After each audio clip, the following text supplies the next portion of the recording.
दोस्तों, भारत के उड़ीसा राज्य के पुरी में चमत्कार की एक ऐसी कहानी जिसे समझ पाना साइंस के बस की बात नहीं है। साइंस, ज्योग्राफी, फिजिक्स, केमिस्ट्री और दुनिया के सारे ग्राउंड ऑफ बिलीव यहाँ सब फेल हो जाते हैं। हिंदू मान्यता में 4 धाम होते हैं: बद्रीनाथ धाम, द्वारिकाधीश धाम, रामेश्वरम और जगन्नाथपुरी।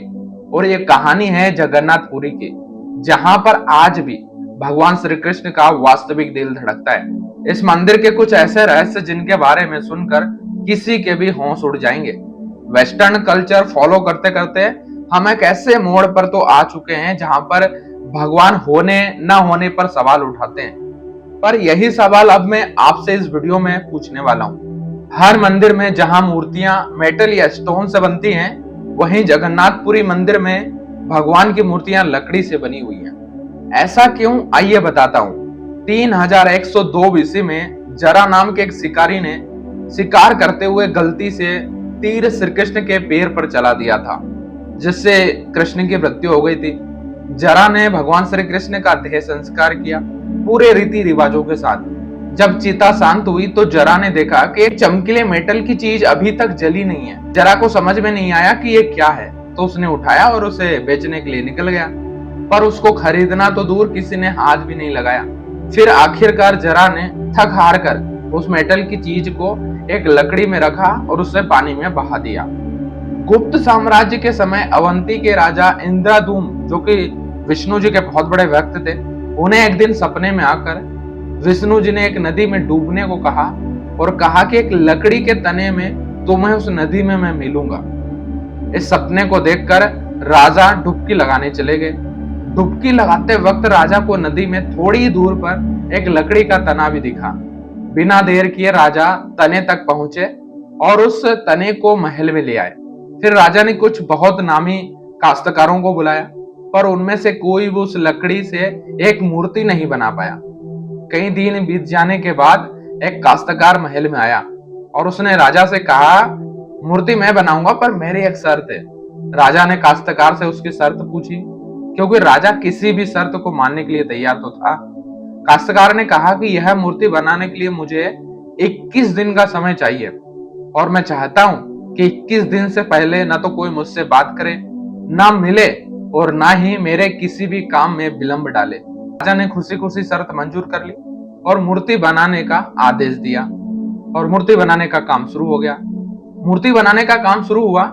रोज मूर्ति बनाने की आवाज आती रही, पर धीरे धीरे वो आवाजें बंद हो गई। अवंती की रानी को लगा कि शायद भूख प्यास से काश्तकार मर चुका है, इसलिए उन्होंने जहां मूर्ति का काम चल रहा था उस कमरे के दरवाजे को खुलवाने की इजाजत मांगी और राजा को उनकी इस जिद को मानना पड़ा। जैसे ही दरवाजा खुला तो उन्होंने ये देखा कि वहां कोई काश्तकार है ही नहीं। वहां सिर्फ 3 मूर्तियां थी, भगवान जगन्नाथ, बलराम जी और देवी सुभद्रा। और ध्यान से देखा तो पता चला कि उसी जगन्नाथ जी की मूर्ति में वह मेटल वाली चीज भी रखी हुई है, जो कि कुछ और नहीं, भगवान श्री कृष्ण का धड़कता हुआ दिल था। ये कोई नॉर्मल ह्यूमन हार्ट नहीं है, यह एसेंस एडवांस टेक्नोलॉजी का क्लियर सबूत है। ये हार्ट है, एनर्जी ट्रांसमिट करता है। और हम सबने पढ़ा है कि यार that stone and metals are good conductor of electricity and wood is a bad conductor of electricity. सिर्फ यही नहीं, हर 12 साल में एक बार भगवान की नई मूर्ति स्थापित की जाती है और भगवान के दिल को उस मूर्ति में शिफ्ट किया जाता है। और ये इसलिए किया जाता है क्योंकि जो energy transmitter device of we talk scientifically उस मूर्ति में होता है, इसलिए उसे बदलने की जरूरत होती है। इसे बदलने का प्रोसेस भी इसी की तरह बहुत इंटरेस्टिंग है। हर 12 साल में एक दिन ऐसा होता है जिस दिन मंदिर में किसी को एंट्री नहीं मिलती, पूरे शहर की बिजली काट दी जाती है। मंदिर के मेन पंडित की आंखों में पट्टी और हाथों में बड़े बड़े मोटे मोटे ग्लव्स पहनाए जाते हैं और 100% अंधेरे में इस दिल को निकालकर नई मूर्ति में स्थापित किया जाता है। जिन पंडितों ने इतिहास में यह सेरेमनी करी है, उनका कहना है उन्होंने देखा तो कभी नहीं है, पर इस चीज को, जैसे हम ब्रह्म पदार्थ भी बोलते हैं, हाथों में पकड़ने पर ऐसा लगता है जैसे जिंदा खरगोश पकड़ लिया हो। माना यह भी जाता है कि अगर किसी ने ब्रह्म पदार्थ को देख लिया तो उसकी मौत उसी समय निश्चित है। इसलिए बिना आंखों पर पट्टी लगाए किसी को भी यह सेरेमनी करने की परमिशन नहीं है। इस मंदिर के ऊपर एक झंडा है जो साइंटिफिकली लॉ के बिल्कुल विपरीत चलता है। जैसे कि हमें पता है कि यार जिस डायरेक्शन में हवा चलती है, पतंग भी उसी डायरेक्शन में उड़ती है और झंडा भी उसी डायरेक्शन में उड़ना चाहिए। पर जगन्नाथ मंदिर के इस झंडे की बात बिल्कुल अलग है। यह हमेशा हवा के अपोजिट डायरेक्शन में उड़ता है। क्यों और कैसे, आज तक कोई नहीं समझ पाया। इस झंडे के साथ साथ एक खास बात यह भी है कि इसे रोज बदलना पड़ता है। इसलिए मंदिर के पांडु 214 फीट ऊपर लगे इस झंडे को रोज चढ़कर बदलते हैं, क्योंकि कहा जाता है कि अगर किसी दिन ये झंडा नहीं बदला गया तो मंदिर 18 सालों के लिए बंद हो जाएगा। मंदिर में आए भक्तों के बीच रोज प्रसाद बांटा जाता है और जगन्नाथ मंदिर में होने वाली हर चीज में कहीं ना कहीं भगवान की कोई ना कोई लीला छुपी हुई है। मंदिर में रोज 500 लोगों के लिए प्रसाद बनता है और कभी कभी भक्तों की संख्या हजारों में हो जाती है। पर जगन्नाथ मंदिर में भक्तों के लिए प्रसाद कभी कम नहीं पड़ता। दिन भर मंदिर में प्रसाद बांटा जाता है। पर कहते हैं कि आज तक इस मंदिर में एक भी दाना प्रसाद का न कम पड़ा है और न ही व्यर्थ गया है। पर ऐसा एस्टिमेस इंसानों के साथ तो नहीं है, ये बहुत मुश्किल है। और यह बात यहीं खत्म नहीं होती है। अब प्रसाद बनाने की मिस्ट्री तो है और उससे भी बड़ी मिस्ट्री है प्रसाद बनाने की लकड़ी की आग पे 7 मिट्टी के बर्तनों को एक के ऊपर एक रखकर प्रसाद बनाया जाता है। साइंस और लॉजिक कहते हैं कि सबसे पहले सबसे नीचे वाला बर्तन का प्रसाद पकना चाहिए, पर जगन्नाथपुरी मंदिर में साइंस और लॉजिक नहीं चलते।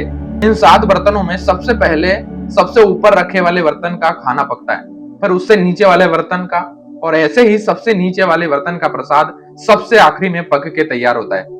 हाँ, मुझे पता है कि यार आपको अभी कुछ भी समझ में नहीं आ रहा होगा और आज तक कोई समझ भी नहीं पाया है। इस मंदिर की खूबसूरती शब्दों में नहीं बताई जा सकती।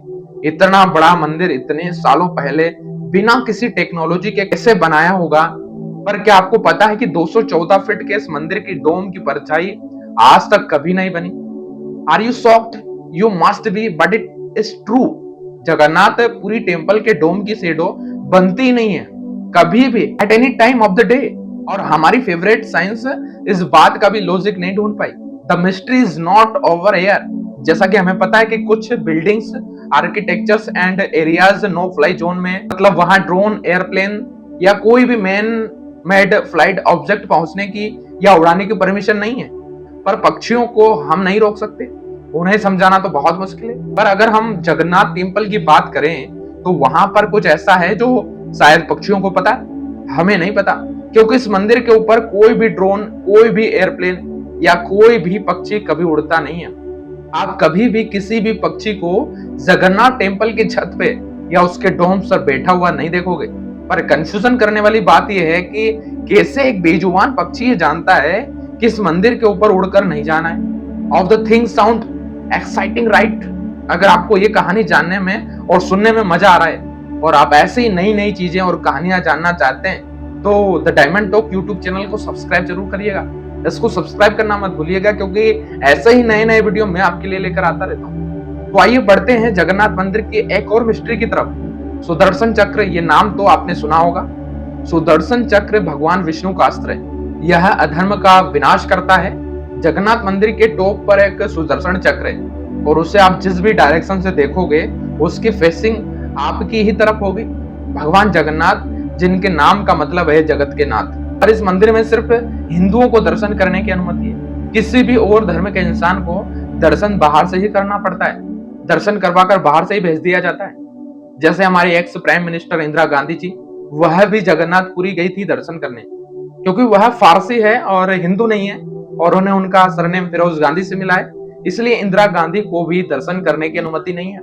सिर्फ यही नहीं, 2005 में थाईलैंड की प्रिंसेस महाचक्रशिंतो को भी जगन्नाथपुरी टेम्पल में एंट्री नहीं दी गई थी, क्योंकि यहाँ पर फॉरेनर्स अलाउड नहीं है।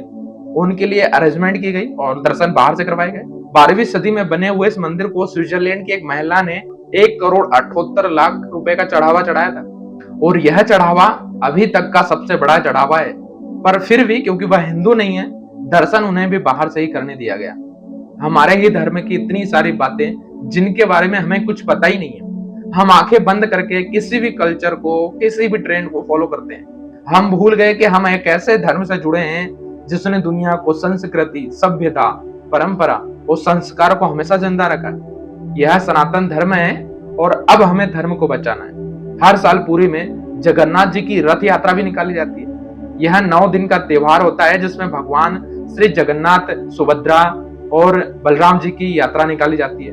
माना जाता है कि यह यात्रा इसलिए निकलती है क्योंकि भगवान इन 9 दिनों में प्रजा के बीच आकर प्रजा के सुख दुख को खुद देखते हैं और इस यात्रा में लाखों करोड़ों भक्तों की भीड़ हर साल इस यात्रा में हिस्सा बनती है। जगन्नाथपुरी मंदिर की मिस्ट्री यहाँ खत्म नहीं होती है, और भी बहुत सारी कहानियां हैं जो हम नहीं जानते, जैसे कि भगवान हर साल 15 दिन के लिए बीमार पड़ते हैं और भक्तों के लिए मंदिर में दर्शन बंद हो जाते हैं। पर बहुत कम लोग जानते हैं कि ऐसा क्यों होता है। वी होप आपको ये वीडियो देखकर बहुत अच्छा लगा होगा। अब मैं आपसे पूछना चाहता हूँ, क्या भगवान होते हैं?